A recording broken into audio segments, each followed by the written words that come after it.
I am Ferdinand Marcos, and I am the President of the Republic of the Philippines. I stand today on behalf of 110 million Filipinos. Hi everyone! Hello Universe! It's me again. Shout out sa inyo mga besa. Hello sa mga Marcos Loyalists and supporters, Filipino and OFW. Naku, mayroon tayong upload videos, updates, mga beswa. Nakikita nyo yan? Ilan ba ang pamamaraan sa ano guys, sa death penalty? Ibig sabihin yung mga way paano ba i-execute ang isang mandarambong, no? Eh, di ba mayroong lethal injection, mayroong firing squad, at mayroong silya elektrika, di ba? O ano pang iba? So dahil dito mga kababayan, ewan ko lang kung okay sa inyo, pero ako dumidepende lang ako kung ano po ang desisyon ng Pangulong Marcos Jr. So dahil dito guys, nako, sana noon pa ito, dahil guys, para maparusahan itong mga korap na opisyal. Nako, talaga naman. Anong sabi dito? Sabi dito guys ng GMA News, mga korap, firing squad ay ouch, masakit ito mga bes. Inihain sa Kongreso ang isang panukalang nais patawan ng parusang kamatayan sa pamamagitan ng firing squad ang mga opisyalis ng pamahalaan na mag-convict with a finality sa mga krimeng may kaugnayan sa katiwalian. Nako, na ito guys na dapat noon pa para masampulan itong mga korap na opisyal. Sayang yung pundo ng bayan lalo na ito si Piatos. Nako, talaga noon pa dapat. Ito kasi si Madam Gloria tinanggal Ayan, nasabi dito guys,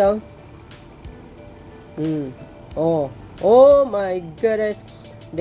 Death by firing squad na isipataw ng isang panukala sa mga tiwaling opisyal ng gobyerno, January 22, 2025. Alam nyo, sa totoo lang, sa bagay, may points din sila kasi mga panahon na yun, 'di ba mga kababayan, kung natatandaan nyo, mayroon pa tayong ganito mga death penalty, kaso lang tinanggal ni Gloria mautak din mga bes. So dahil dito basahin po natin ng buo.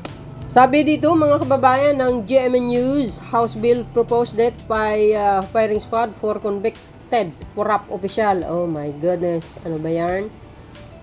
Tama, pwede yan. Kung yan ang sang-ayunan ng Pangulo, di bakit hindi? Sang-ayon tayo dyan mga be. Ito, a bill imposing the death penalty by firing squad for public official convicted of corruption related to the criminal charge with a finality has been filed in the House of Representatives. Nakaw, sana may pasa nyo na yan at sang-ayunan. Malamang maraming ayaw kasi may plano sila mangurap. This was proposed by Zamboanga Representative Kaimer Olaso under House Bill 11-11 agay, or the Death Penalty for Corruption Act. Dapat hindi lang yung guys, dapat yung mga nagpapasok ng dito ng mga gabultong mga illegal na droga, dapat isama nyo na. At nako, tsaka yung mga isama nyo dapat yung mga smuggling di ba? At saka yung mga Chinese na pumapasok dito na naghahasik ng lagim, mga gamblers, ayan. Tuloy agay. The bill covers all public official whether elected or appointed.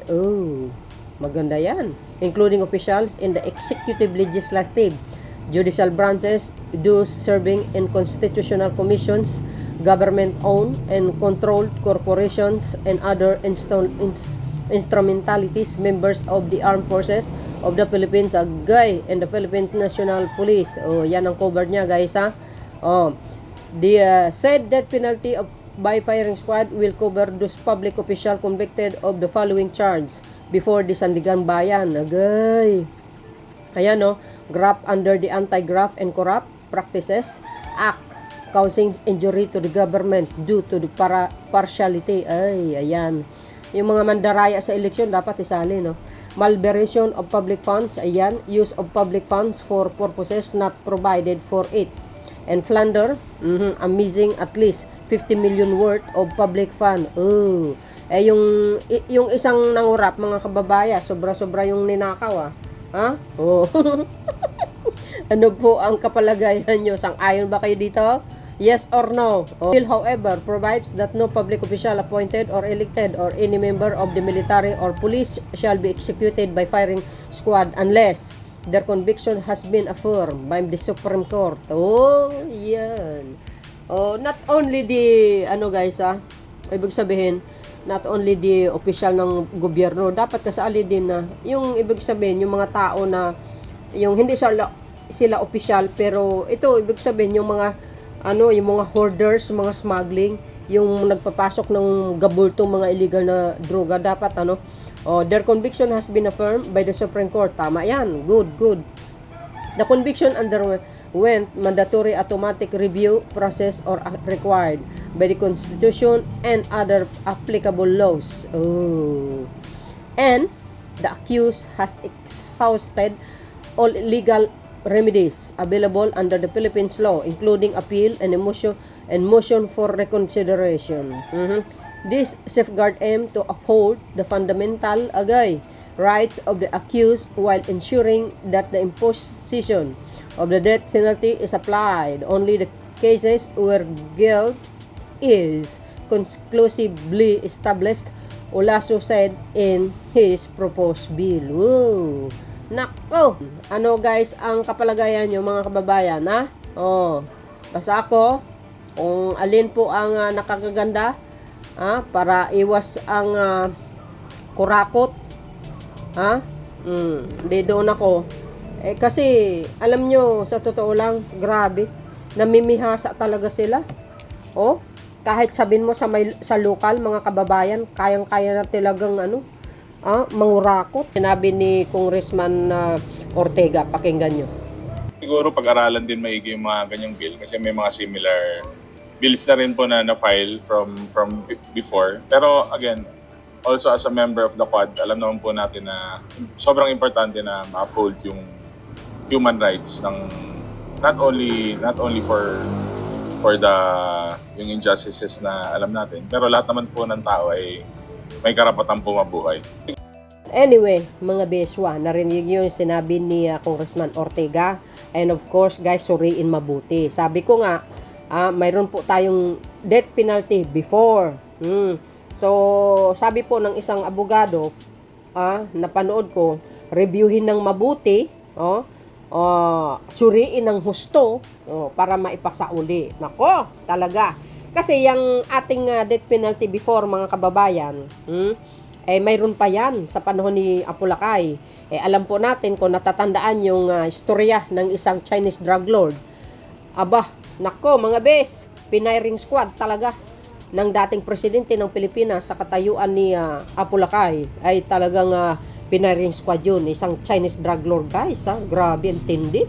So, itong death penalty natin, nung itinatag ang 1987 Constitution, tinanggal po yan ni Cory.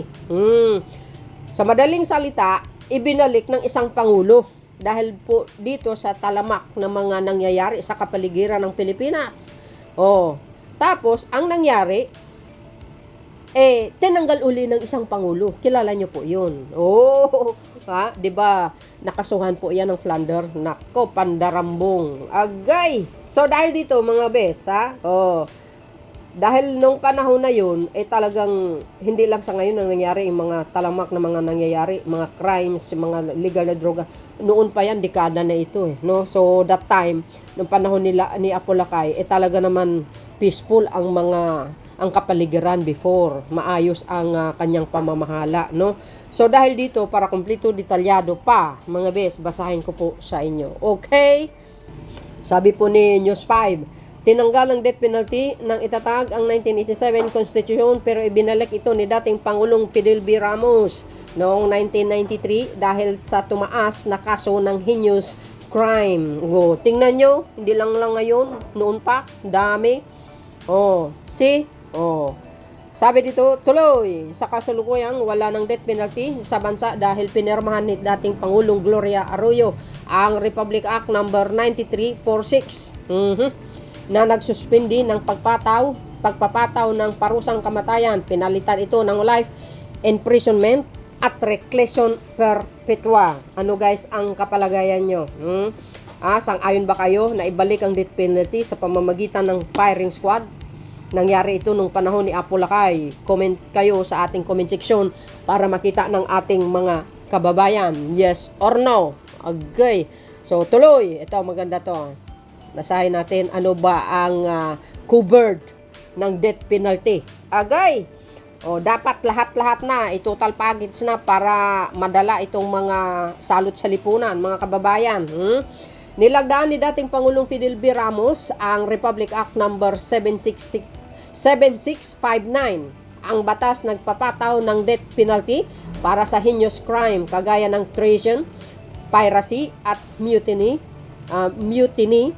on the high seas, parricide, murder, infanticide, robbery with rape. Yan, maganda yan. Ito, maganda to. Ito mga rapes.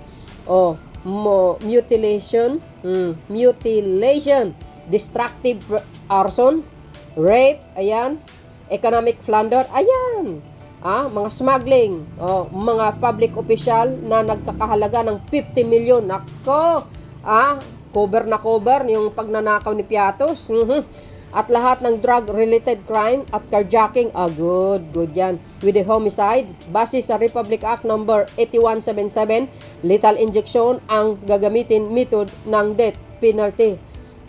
Medyo hindi mo guys, mararamdaman. Basta ka na lang, manigas ka na lang. Pero ang masaklap yung mga kababayan, yung Isilya Electrica. Uy, nako, kaya nga gumawa tayo ng kabutihan. Grabe naman kayo.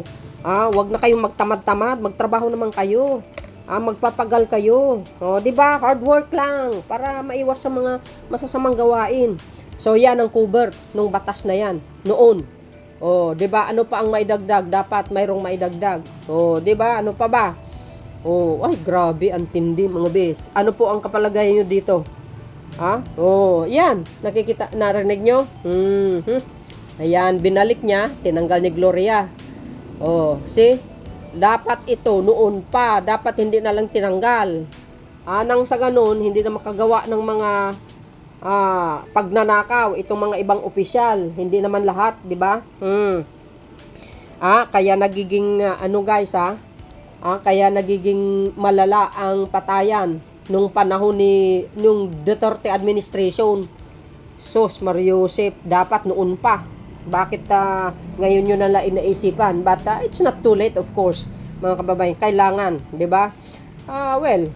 Ganun talaga ang buhay, pero kailangan gumawa ng kaparaan para maparusahan itong mga ito. Dapat isali dyan yung mga rider in tandem, di ba? So yun guys, ang aking pinaka-latest updates video. See you again on my next upload videos, mga beswa. Bye, and babus. God bless Philippines. Ano po ang kapalagayan nyo?